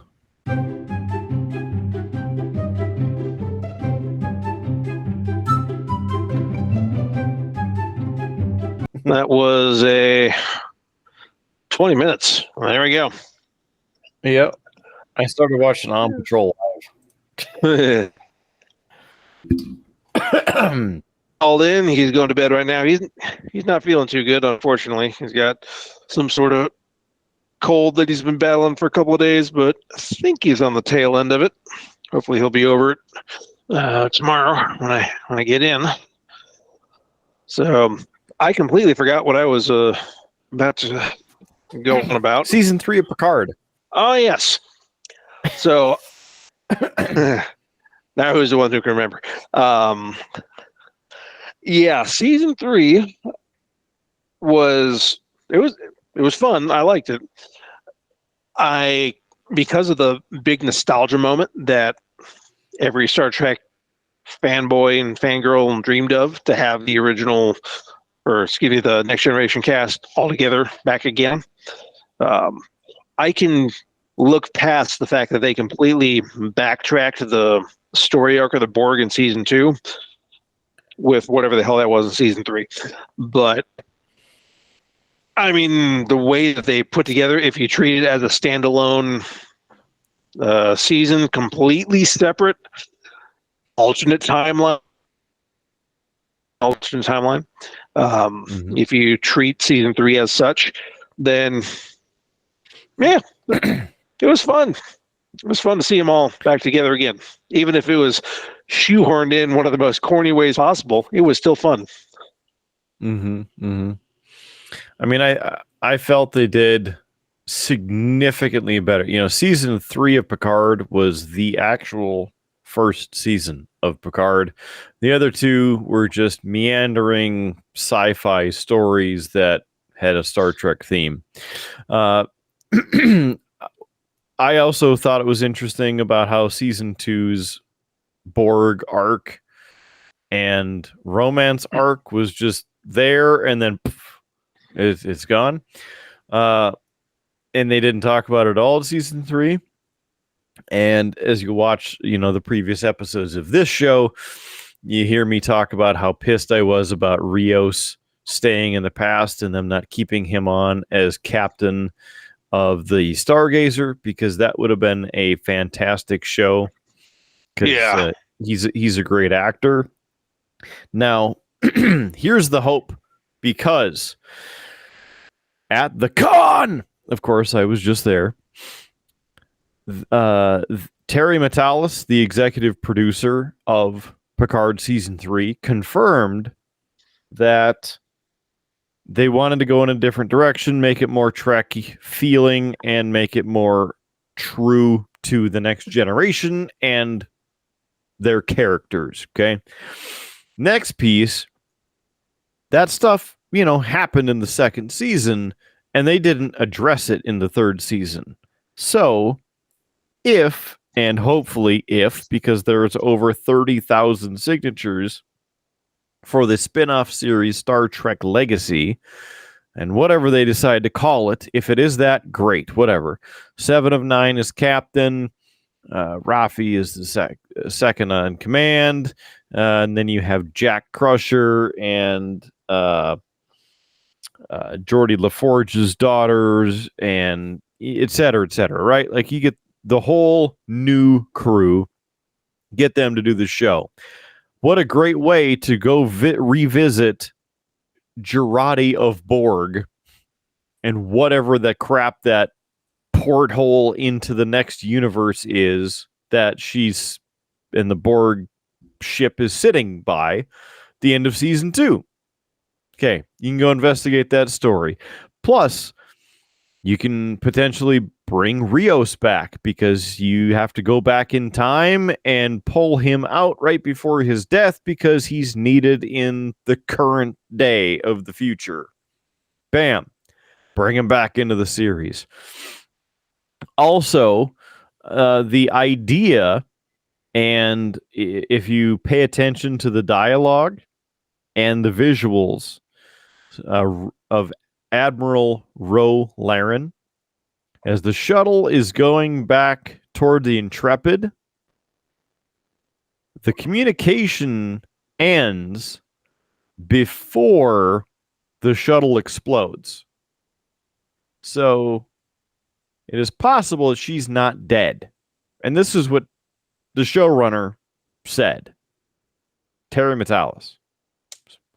So she could come back. Interesting. The other people, like Captain Tuvok, he could come back. There was also discussion of having Garrett Wang come back as Captain Harry Kim, as he is in Star Trek Online. Ensign Harry. The guy who never got promoted. Poor schmuck. Yes. I'm sorry, Ensign Kim. We cannot promote you because there's no way to promote you, and there's nowhere for you to go. That was my worst Janeway impression. But there was talk about bringing him back for that. There was discussions with Kate Mulgrew to come back as Admiral Janeway, so she would have a piece in that. Same thing with Admiral Shelby, because you don't see her specifically die either. So there's a lot of ways. Yeah, right. It's just, well, yeah, you saw her because she was she was on all of the screens talking about Fleet Day. She was. I stand corrected. And then they're like, "What's happening?" And then it's gone. So there is the potential that she is also still alive. A bunch of other people, even Captain Shaw. No. I was gonna say, didn't he die? His famous line, "It cut away," because he's saying the con is yours now, Captain 7. Because he basically handed the ship over at that point. But did we go back? Did we see them? I have to go back. Which I thought they confirmed he was toast, but if not, then the game's afoot. Well, remember season 1 that Picard also died. Yeah, but they had a little bit more to work with in terms of that. Oh, the story, right. But, they've had a couple years, and on top of that, they have the new version of Data, and he has all of the combined knowledge of all of the Sioux and lore and Data. Just get it all crumpled up there, and then make a golem. Here's Captain Shaw. He's also a very hilarious actor. He's a good singer too. Nice. As a real individual. What else? I mean, I'm just kind of bummed that Star Trek Strange New Worlds season 2 is now finished in its premiering. There's only 10 episodes. And don't get me started on ranting about the fact that there's only 10 episodes per season, because that's just garbage. I think we're in the day and age where the way streaming services are now, I think that's going to be the norm. Like, I don't know that we're ever going to get back to a 22 plus season or a 22 plus episode season of anything anymore. Yeah. It would even, it's like yes, it isn't enough, but even 15. Tell more stories, branch off into, the different people that are on the show and highlight them. Make me invested in the show. Make me want to watch the show. And I point out seasons 1 and 2 of Discovery, more so season 1 specifically, because who was the ensign at the con? I know because I'm a nerd. But at the end of the season, who was at the con? Who was at Tactical? Passing name here, glance over there, so-and-so, point this and that, whatever. But by the end of season 2, you actually knew the bridge crew, and you were invested in it. And I think part of that is due to them bringing in Anson Mount as Captain Pike. And his hair. And then, yes. Here's a funny thing as a side note. There was a question asked from the audience to Anson Mount about the hair, and it is viewed as a character and a character portrayal, and so they could not talk about it due to the actor-writer strike. The hair is a character. The hair is meme fodder. Yeah. I mean, look, if I had the ability to get that kind of curl on my hair, I would do that too. I mean, there's a lot of vertical happening there. It's gravity defying. You can tell it's space hair. But let's see. Other than that, cool moments at the con. William Shatner and oh man, I've just spaced his name. Actually, both of their names. So, the current iteration of James Kirk and George Kirk for Strange New Worlds were on stage with William Shatner at the same time. So nice. For the first time ever that's happened, Paul Wesley, that's the guy who plays Kirk in Strange New Worlds. So they had a moment and they were able to talk on stage, which was kind of cool, and also not long before that, the first ever time that this has happened, where Zachary Quinto, who played Spock in the 3 latest feature films, which the last one came out 7 years ago, and I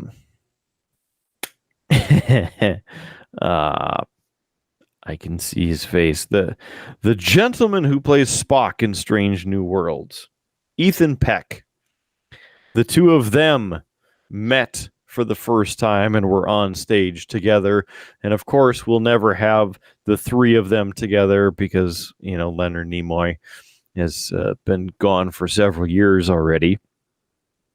But it's interesting to learn and listen to Zachary Quinto talk about how he learned from the Nimoy family. He was became good friends with Leonard Nimoy up until, he passed, became really good friends. They talk all the time, and how Leonard Nimoy essentially taught Zachary Quinto how to play Spock, and then how to be, better actor in person, and et cetera, et cetera. And Ethan Peck didn't have that relationship, didn't have that opportunity. And so he couldn't specifically talk about how he became Spock, but basically that he didn't pull any inspiration from either of them because he wanted to become his own iteration of Spock and give a fresh portrayal. Right. Be true to the character, be true to the series. And, aside from the weirdness in Discovery, I think he has done a fantastic job. So you'll enjoy Strange New Worlds when you get there. I would love to know your rating after you watch the pilot. I want to know the feels. I want to know the emotions. I want to know what you were thinking and what every step of the way through the entirety of the episode. Because it's one of I'll try to remember to take notes. I will probably not remember to take notes. Yeah. Just set up the camera and record the entire thing of you watching something so that I can watch you watching something and then really get the feel. So I can upload it as a cheesy, this guy reacts to this thing video on YouTube. We could. We'll put it on the Beer Blues and BS channel, and we might actually get some views then. Ex-Marine reacts to basic training in the Coast Guard video. Like, I don't know who this guy is. I don't care what he thinks. Classic. And then we could make a video of me watching the episode while watching you watching the episode, and then it would just be a real big thing. Even bigger thing. Oh, that hurts my head. It's kind of like, if I had to put in words, what's that? Inception. Where's the little dreidel? We need an object. Make sure that we're still in real life. I'd be like the internet equivalent of the House of Mirrors. Oh yeah, and if Diego ever sees this episode, thanks for the patch. There's that. Have you watched Lower Decks? I have not. Okay. Is that the animated one? Yes. Okay. You need to watch it. I'm just gonna flash that up quickly. You don't know what it is, but it's hilarious. I'll take your word for it because I definitely didn't see what you had. I saw it was metal and a circle, and that's about all I saw. Perfect. You'll see it in season 3. Tool. Yeah, so 7 years from now, sure.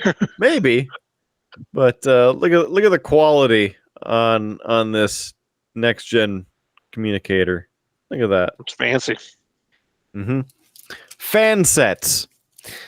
If you need any Trek memorabilia, as in badges, communicator badges, pins of the characters, or so many different things. Fan sets is the place to get those. I have a ton of them, including the end of the season 3 finale, where they switch it back to gold, because then, as as you know, in the correct future timeline, it's supposed to look like this. Yeah, I was gonna say, it looked kind of similar to the All Good Things. Yeah, and this is still my favorite, I think, of all of them. But this one's really good too. And the lighting is try and do a little bit better with the lighting here. I mean, and focus. Why would we want to focus, right? But that's a good question. Focus. There you go. Nice, crisp, clean image there, so you can compare the two side by side and see the difference of 30 years in design. Yeah, the one in your right from Discovery, it definitely looks a little bit flashier with the sheen on it. Mm-hmm. And the way so that's season 3 of Picard there, but the way they accomplish that is within the piece of metal. It's like embossed, so you see it has the groove. Yeah, and so it refracts the light a lot differently and gives different colors from different angles. This is pretty. It's like an optical illusion. Fancy. Is this what you were putting up there? You found it. Yes, that is a Tom Paris collectible plate. And they Right. actually made you can buy one if you really want the full size plate. You can get one. But he fly the ship into something? No, Kind of price tag everything. Oh my goodness, look at this. That's some pricey stuff there. which stuff is pricey? All the things. Oh, and then lower decks. You can Oh get yes. the real life version of it for you there. Nice. Yes, good stuff. If you want to see more of you obviously found the website, so you can look at all of them on the website at fansets.com. But where I was going with that is if you would like to see my reaction to all of them, they are available in the Kidder's Logs episodes once we get those actually created.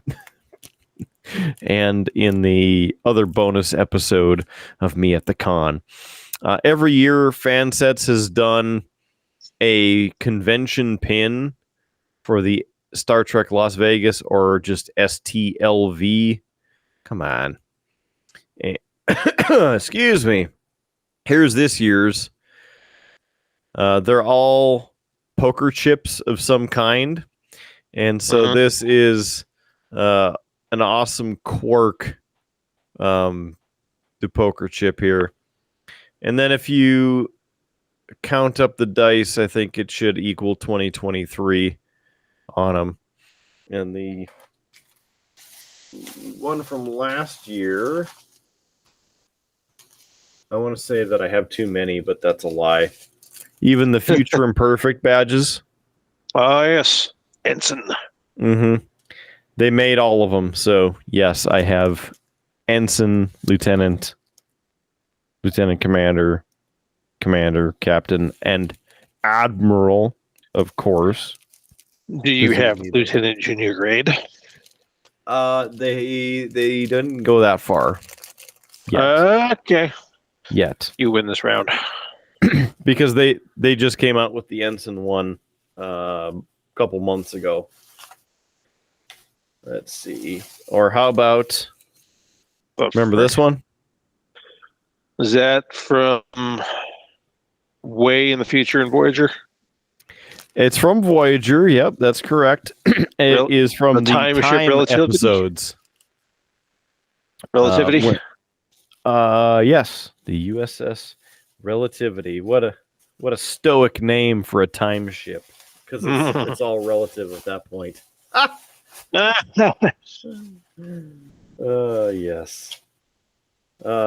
Speaking of season 2 of Picard, when you go to the Confederation, that's Conqueror Picard's badge. Just the quality on it, just amazing. Outstanding. Big D. I'm almost maybe to where I need to be. How about Admiral Picard's Academy, Starfleet Academy rank? Nice and shiny. You're like, yeah, these are cool and all, but so is sleep. Yes, I agree. No, I was just about to ask you who else you met at the con. A couple days ago, you mentioned your interaction with Rob O'Reilly. Yes, and then you mentioned a few others here, but I was wondering if there's anybody else you bumped into. Let's see.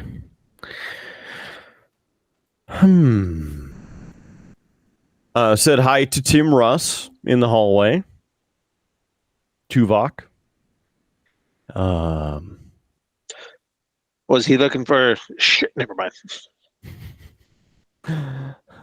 He did not have a Horogon, and he was not looking for a Mirajon.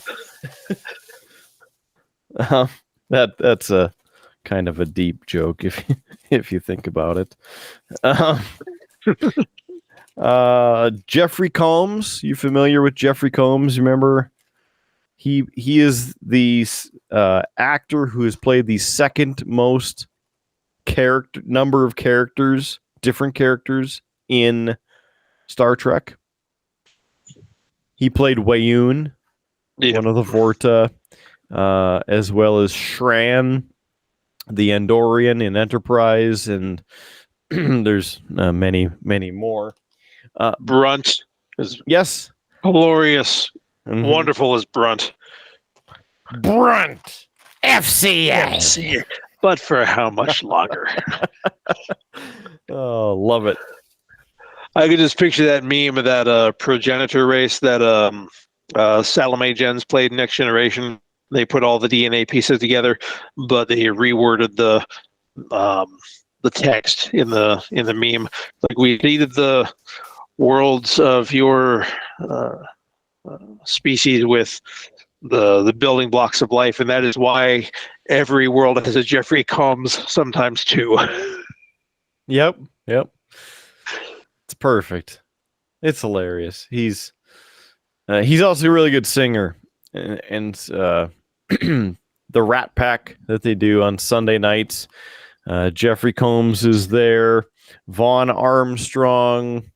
Gosh, I am tired, so I'm blanking on the rest of the names. Max Gradonchek, who played Rom, and he wrote all of the lyrics to all of their parody songs that they sing. Fun fact for you as well, that Vaughn Armstrong is the actor who has played the most different characters in Star Trek. I think we chatted about that one time. Yeah. Yep. Admiral Forrest in Enterprise. Really his, I guess, longest role in any of the series. And he didn't have to wear any makeup, any prosthetics. So there was that. And then, he played Damar, and I am... Casey Biggs. Yes, thank you. I got to talk with him a couple years ago for a little bit when I bought the autographed CD of the Enterprise Blues Band, one of their bands, and he's a good guy to talk with. And that was a couple years ago. Let's see. So yeah, I got to see Jeffrey Combs and Tim Russ, and of course Robert O'Reilly this year. Said hi to Doug Jones. Saru. He is that tall in person and kind of lanky, but he's a super nice guy. Do his arms do that wavy thing when he walks? He could. He described the reason why that became a thing, because the boots they made for him are supposed to be the hooves of the Kelpians. So when you look at the wide shots where you can actually see, from the knees down, you see these kind of weird looking boots. They're supposed to be hooves, is what they walk and run on. Well, the way they're set up, it puts kind of like this. So he standing forward, and that's why he walks kind of weird. And to balance himself out as he's walking, that's why he has to do that hand kind of wave. Otherwise, he'd tip over, fall down. So it's out of necessity, but it became a thing. So nice. Yeah. Let's see. Said hello to Sirach Lofton. Didn't get a chance to talk to him this year, but talked to him last year for 5-10 minutes. He played Jake Sisko, Deep Space Nine, and he's a really good dude. He also made sure to mention during one of the panels that Avery Brooks sends his love, says hello, he's doing well, and that is amazing news that he's doing great, because the rumor mills and the articles online saying variety of different things, and I'm just glad that he's doing all right. It would be awesome to see him because he is my favorite of the Trek captains or even commanders because he started there. Or even lieutenant commanders because he started there under J.G. Hertzler as the Vulcan captain of the Saratoga. How about that for a throwback to 1993? Right? But 30 years ago. Yep. Time It's flies. very sad. I'm also sad I didn't get the fan sets Deep Space Nine 30th anniversary pin, but those guys at Fansets are awesome. Guys and gals at Fansets are awesome, and if I'm super lucky, which I'm probably not, they may have found one that had fallen off a truck somewhere. Because he placed another order.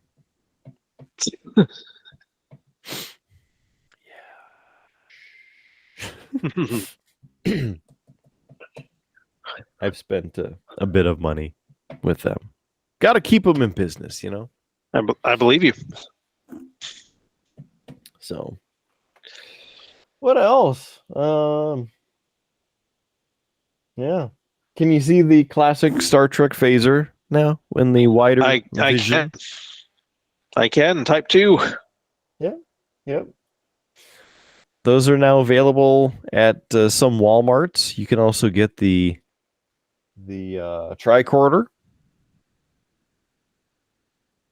I think I have both of those. They're in my parents' basement in the crawl space. And they're like 30 years old. That's my first original series piece.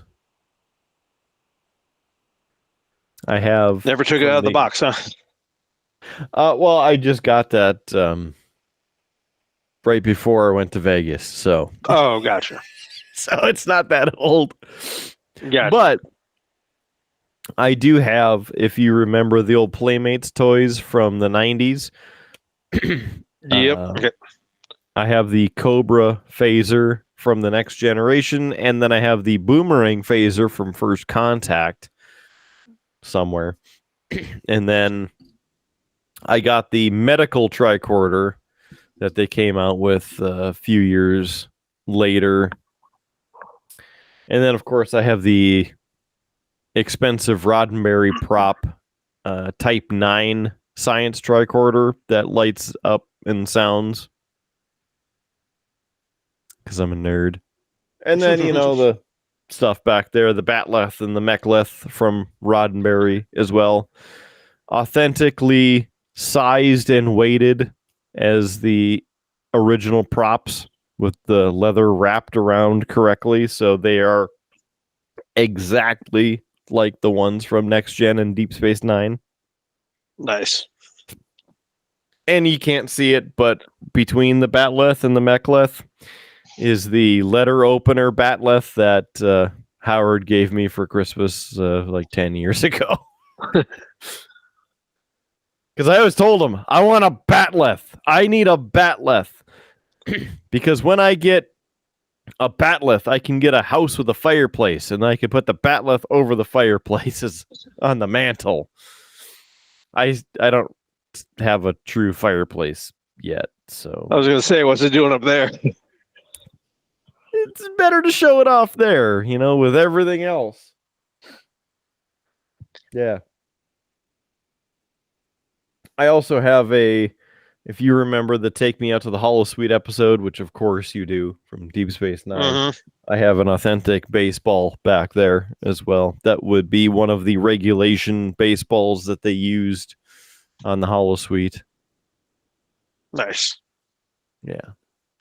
Nerd. But, yeah. Whatever, it's worth it. I like it. Somebody has to. Yep. So, well, any final comments on Trek or anything else? No, this has been definitely a Trek heavy conversation, which are always worthwhile. It's much better And this than is like the silly super. Yeah, this is like the superficial Trek stuff. We didn't even get into the deep philosophical meanings of life and human alien interactions, and betterment of self, and insert other things you can find in the fortune cookie. Why Harry even get that far. Kim never was promoted, because he went against Janeway's wishes and went and had space sex with the space alien and the one stationed in the Delta Quadrant, and then got the cooties. I was thinking the exact same thing right before you said it. I'm like, oh yeah. Great Nice. minds think alike. So good stuff. Well, I'll play the part of Howard. Well, Kidder, we've been talking for quite a while in this Trek heavy episode. What do you say we go on to the cheap plugs and close the thing out? Well, let's get the hell on out of here. First of all, beerbluesbs.com, our website. That's where you can go to visit us anytime, anywhere, and listen to the audio episodes, get to our merch store, buy us a beer, find our Facebook and Instagram links, all of that, beerbluesbs.com. Great place to visit. Also, if you just want to donate, subscribe monthly, $1 helps feed a starving podcast host. So all you need to do is subscribe. Streamlabs.com/beerbluesbs. Again, streamlabs.com/beerbluesbs. $1 a month can help bring the starving podcast host one more tenth of a beer. Please support your podcast host today. Subscribe. Streamlabs.com/beerbluesbs.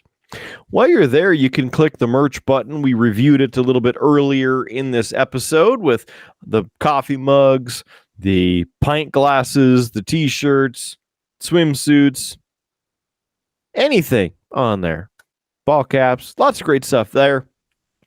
We also have a secondary merch store at beerbluesbs.com, and there you can get shower curtains and grill aprons and sweatshirts, and you can even get leggings, jerseys. There's lots of stuff. Even, the face of Beer Blues BS.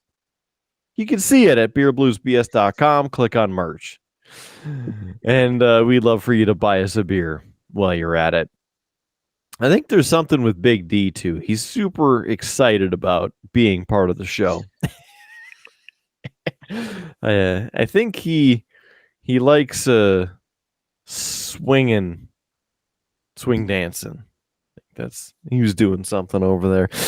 Anyway, elbowing you in the face. He likes sandwiches. That's what it is. I knew there was something about it. That's what it was. He had the keyword. He's thinking knuckle sandwich, but really it's like an ice cream sandwich. It's just really tasty. Hi, Orion. Hi.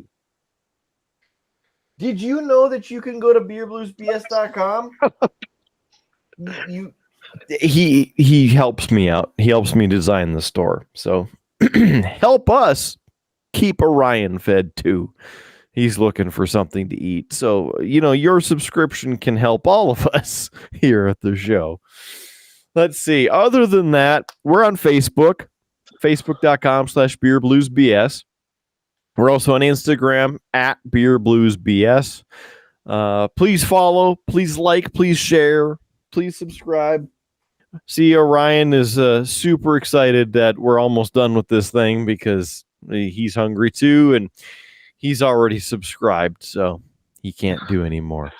While you're out there, go on to YouTube. If you're watching this, thank you. But if you're not and you're listening to this, we have a video version so you can see the hilarity that ensues all the time.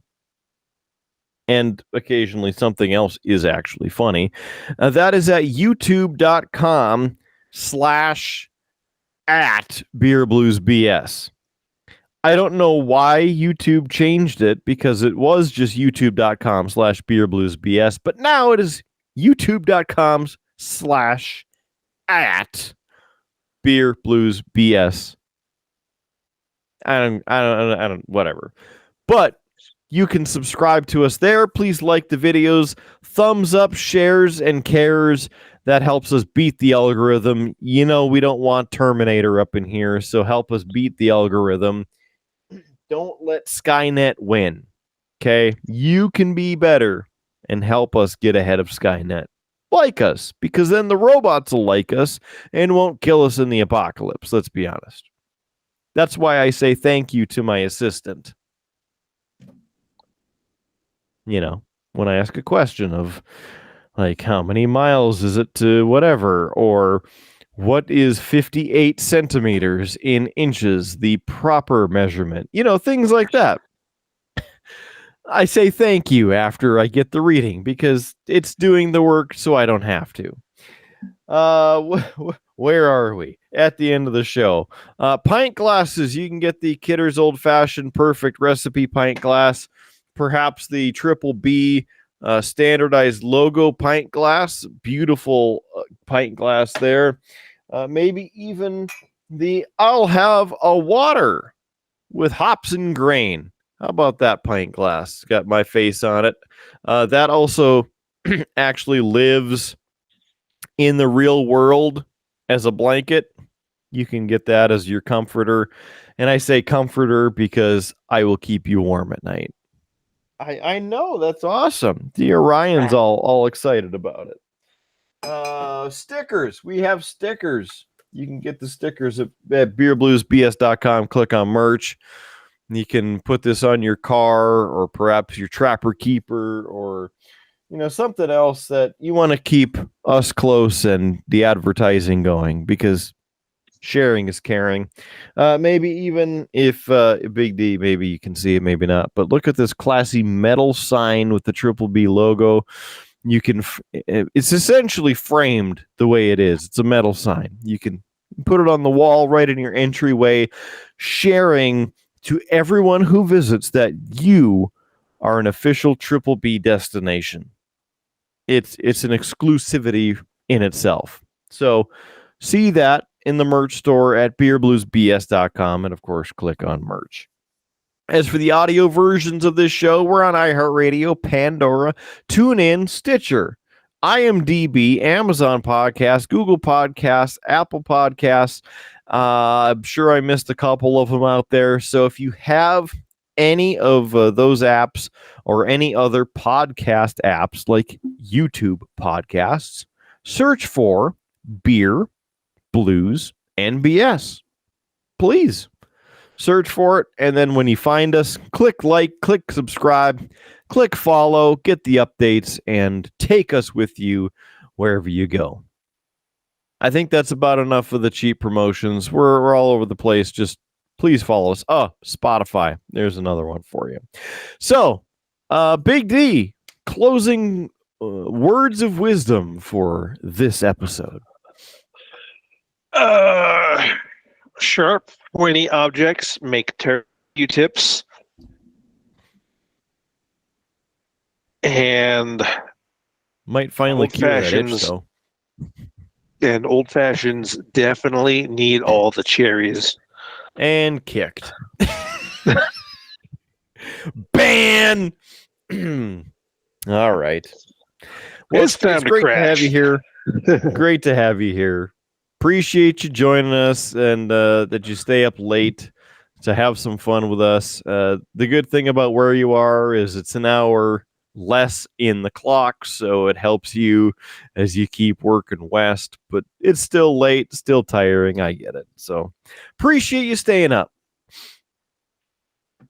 Yeah, always good to hang out with you and Howard, and just shoot the breeze. Hey, and get really zoom in on the BS portion of the title. Yeah.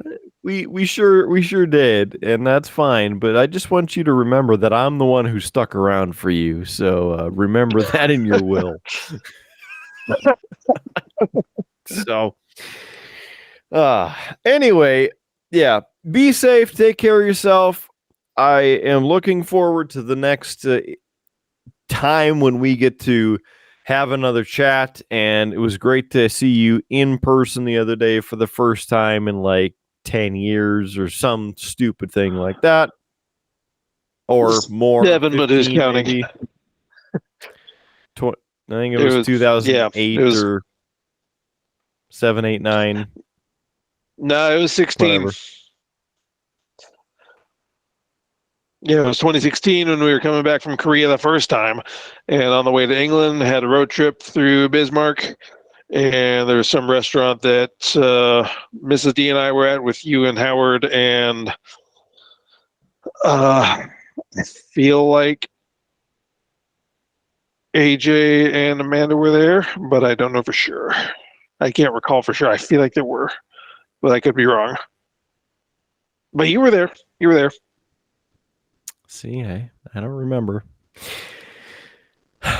It's probably from almost getting wiped off the planet in 2019, but who's counting? Maybe that's why I get those headaches all the time. I don't know. Could be. Yeah. Whatever. Anywho. Well, it's good to see you anytime, anywhere, any place, except behind a Big D shower curtain. So with that, it's time to get the hell on out of here. Thanks for joining us for this episode of Beer, Blues, and BS. Remember, keep your glass at least half full. There's free beer tomorrow, and we will catch you on down that westward, wayward Tuscan highway. Have a good one, and see you on the next episode of Beer, Blues, and BS. You have been listening to a UA production of Beer, Blues, and BS. If you enjoyed the show, help others find out about it by rating the show or leaving a review at your podcast listening service of choice. Thanks for listening, and may your glass never be empty.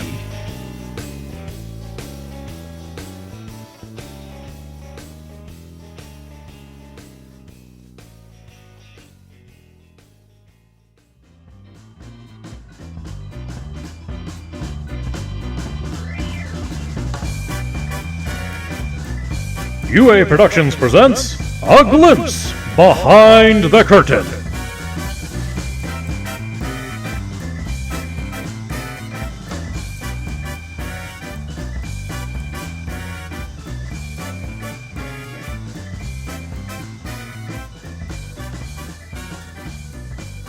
Free beer tomorrow. Where do I sign up? See, that's the joke, because I think I saw it on a sign with brother Nico, and maybe Howie was there too, but it literally said free beer tomorrow on the sign, so you could put it up in your house. People just keep coming back like, no, free beer tomorrow. Well, it is tomorrow. No, free beer tomorrow. You keep just perpetuating the stupidity of it. Nice. So this was a fun one because I played part of Howard at the very end. I may or may not have played a part of Mark Kidder a couple weeks ago on Cheap Plugs, and I'll just let you discover that joyousness on your own. In a small world moment, you know, you go on Facebook and it's like, people you may know, and Brother Smalls popped up and said, 3 mutual friends. I'm like, 3 mutual friends. Okay, I'm gonna click on there. One of those mutual friends is someone I was an airman with in Germany. Really? But he happens to be from Grand Forks. Like, I wanted to shoot him a message, but at the same time, like, he and I don't really know each other that well. So I would just show up, how the f do you know Troy?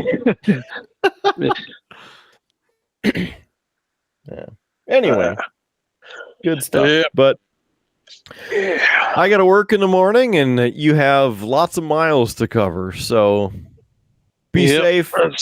Take care of yourself. Let's see what it looks like for tomorrow. Anyway, I feel like it's 7 hours, but let's see here. Let's just. Oh, you know what? I can just pop in the 342 miles. Balls. 7 hours and 40 minutes if I go through Bend. 7 hours, 33 minutes if I go through Portland in the What northern about part of the finger state. bending? Or is it fingering bends? Now there's a city called Bend, Oregon. Oh, Bendor. My God. You're a ghoul. You got a I am tool happy to shed. be here. All right, brother. No, Well, we catch you left later. them in Grand Forks. You know the stories about Thule. No, I said you're a ghoul. I know. I thought you said afterward the toolbox or tool shed or something like that. Oh, yeah, I called you a tool shed. Yeah. No, Thule is long gone. And his tornado. Crap, I gotta wake up early. Sorry, man. Okay. So I'm gonna go curl up in bed with thing 1 and thing 2. there you go. And Polish your fangs, get some sleep, rest up, yeah. stay healthy, be well, safe travels. Look forward to seeing you sooner than later. Yep. Take it easy, brother. Stop. Talk to you later. Stop this thing. You too, man. Much love.